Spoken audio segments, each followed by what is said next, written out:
अस्सलाम वालेकुम नाजरीन, मैं हूं आपका मेज़बान एम ए रज़ा और आप देख रहे हैं टीपी न्यूज़। नाजरीन, आज की जो हमारी वीडियो है वो जो सुप्रीम कोर्ट के अंदर चीफ़ जस्टिस ऑफ पाकिस्तान, हमारी मुअज़्ज़ज़ अदालत के चीफ़ जस्टिस साहब आप दीदा हुए हैं, उसकी क्या वजह थी, क्या मामलात चल रहे हैं, जो अपोजिशन जमातों के वकील इस्तदा कर रहे हैं तो उस पर चीफ जस्टिस साहब का क्या कहना है। और दूसरी बड़ी खबर, एक साबका अमरीकी सदर पर फर्द जुर्म आयद कर दी गई है। तारीख़ में ये पहली बार हुआ है कि किसी अमेरिकन सदर के ऊपर फर्द जुर्म आयद हुई हो। तो इन दोनों ख़बरों की तफसील में जाएंगे। चैनल को लाजम सब्सक्राइब किया कीजिए और साथ में लगा बेल आइकन भी दबाया कीजिए।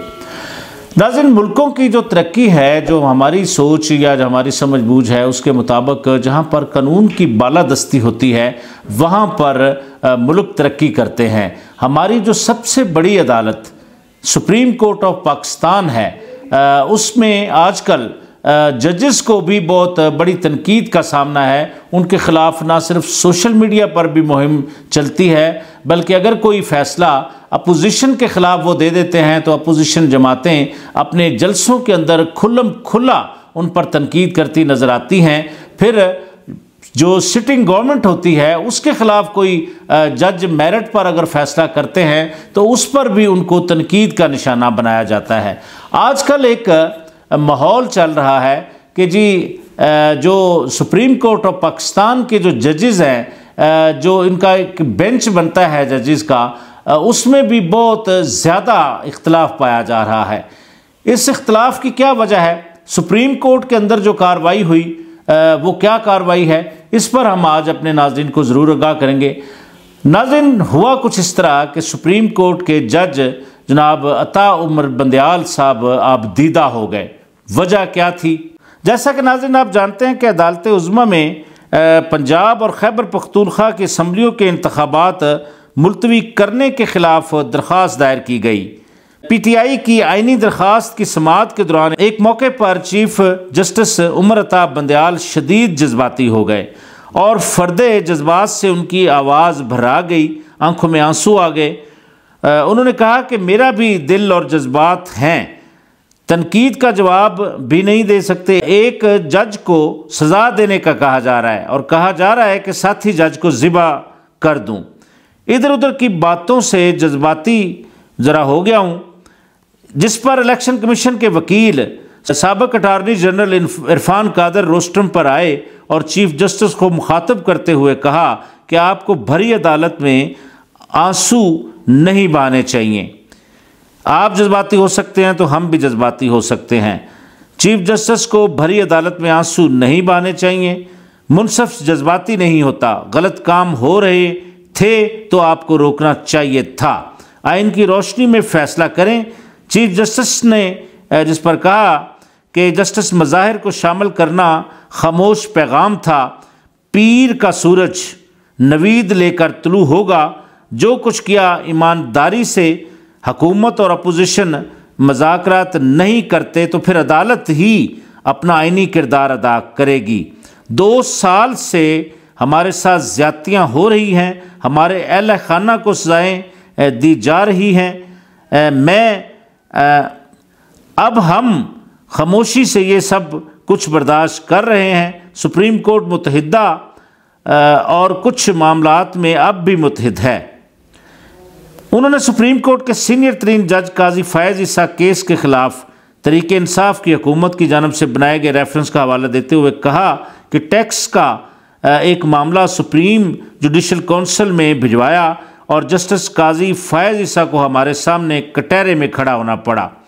2019 से लेकर 2021 तक जस्टिस काजी फैज़ ईसा का फुल कोर्ट में केस चला और सज़ा अदालत को मिली। तो नाज़रीन, अब तो इंतहा हो गई है कि जिस तरह सुप्रीम कोर्ट को तनकीद का निशाना बनाया जा रहा है, ये किसी भी अच्छे मुल्क में एक अच्छी रिवायत नहीं है। अगर हम इस्लामी जमहूरिया पाकिस्तान हैं तो इस्लाम के अंदर काजी का बहुत बड़ा मकाम है।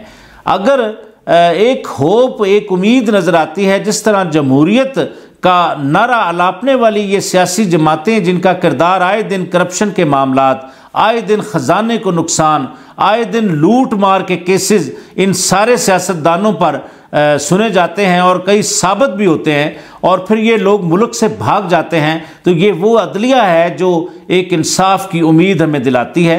तो नाज़रीन, अगर आप मेरी बात से इत्तफाक करते हैं तो मुअज़्ज़ज़ अदालत के बारे में इस तरह के रिमार्क्स, जिस तरह का सोशल मीडिया पर आजकल एक हवा चली हुई है, ये किसी तरह भी पसंदीदा अमल नहीं है। इस तरह ना सिर्फ मुल्क के अंदर जजेस की बदनामी ये लोग कर रहे हैं, बल्कि बैरून ममालिक, क्योंकि कई ममालिक से हमारे कोई अच्छे रवाबत नहीं हैं, हमारे अच्छे तल्लकात नहीं हैं, तो वहाँ भी जग हंसाई का बायस ये हमारी सियासी जमातों के जो लोग हैं अपनी सियासत चमकाने के लिए इन जजेस को मुतनाज़ा कर रहे हैं। सुप्रीम कोर्ट का फुल बेंच क्या है, सुप्रीम कोर्ट के मामलात क्या हैं, आला अदलिया है वो बेहतर तरीके से जानती है। आला अदलिया को खुलेआम राय देना, जिस तरह मियां नवाज शरीफ ने कह दिया कि ये जो जजेस हैं इनका तो जो बेंच है वो भी नामुकम्मल है, तो हम इनका फैसला किस तरह माने, यानी मुअज़्ज़ज़ अदालत के फैसले मानने से भी अब ये सियासी जमातें इनकारी हैं।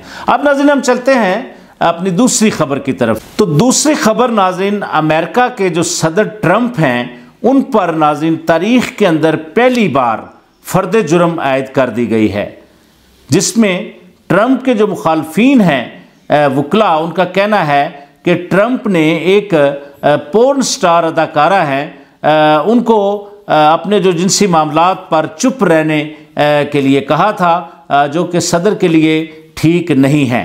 बहरहाल उनको फ़र्द जुर्म का सामना है। और सबसे बड़ी बात, अमेरिका जैसे मुल्क के अंदर, अमेरिका की तारीख़ के अंदर ये पहला वाक़या है कि किसी साबिक़ अमेरिकी सदर के ऊपर इतना बड़ा मामला बना हो कि उस पर फ़र्द जुर्म आयद कर दी जाए। उस पर कुछ तफसीलात भी हैं। सदर ट्रंप के जो वकला हैं उनका कहना है कि सियासी तौर पर उनको नुकसान पहुँचाने के लिए, उनकी सियासत को नुकसान पहुँचाने के लिए, क्योंकि वो दोबारा जो बाइडन के साथ अगले सदारती उम्मीदवार भी वो हैं, तो इस पर उनकी सियासत को नुकसान पहुंचाने के लिए ये सारा कुछ किया जा रहा है। इसके अलावा नाज़रीन बहुत सारे और कोई लगभग 30 के करीब एतराज़ात हैं। पर एक जो अच्छी बात सुनने में आ रही है कि वो ये है कि सदर जो ट्रंप हैं उन्होंने अपने आप को अदालत में सरेंडर करने का फ़ैसला किया है। मंडे को यानी पीर वाले दिन वो अपने आप को सरेंडर करेंगे, लेकिन उनको हथकड़ी नहीं लगाई जाएगी। बहरहाल नाज़रीन, तरक्की याफ्ता ममालिक में जो तरक्की का राज है वो ये है कि वहाँ पे कोई छोटा नहीं, कोई बड़ा नहीं। अगर किसी ने जुर्म किया है, सदर ट्रंप अगर किसी नरगे में आ गए हैं तो जुर्म कोई होगा तो वो आए हैं। यहाँ पर अगर आप किसी के खिलाफ फैसला दे दें तो जिस तरह हमारी ये सियासी जमातें, सियासी लोग, इनके क्या किरदार हैं आप अच्छी तरह जानते हैं। किस तरह चीखते हैं, किस तरह चिल्लाते हैं, अदलिया को मुतनाज़ा करते हैं, जजेस को मुतनाज़ा करते हैं। तो ये मुल्क किस तरह तरक्की करेगा? क्या ये सियासतदान हमें तरक्की की राहों पर गामजन कर सकेंगे? फैसला आपका है। कमेंट बॉक्स में अपनी राय लाजम दीजिएगा। तो आज के लिए बस इतना ही। इसी तरह की नई इन्फॉर्मेटिव वीडियो के साथ आपकी खिदमत में एक बार फिर हाजिर होंगे। नई वीडियो के आने तक के लिए अपने मेज़बान एम ए रज़ा को इजाज़त दीजिए। अल्लाह हाफ़िज़।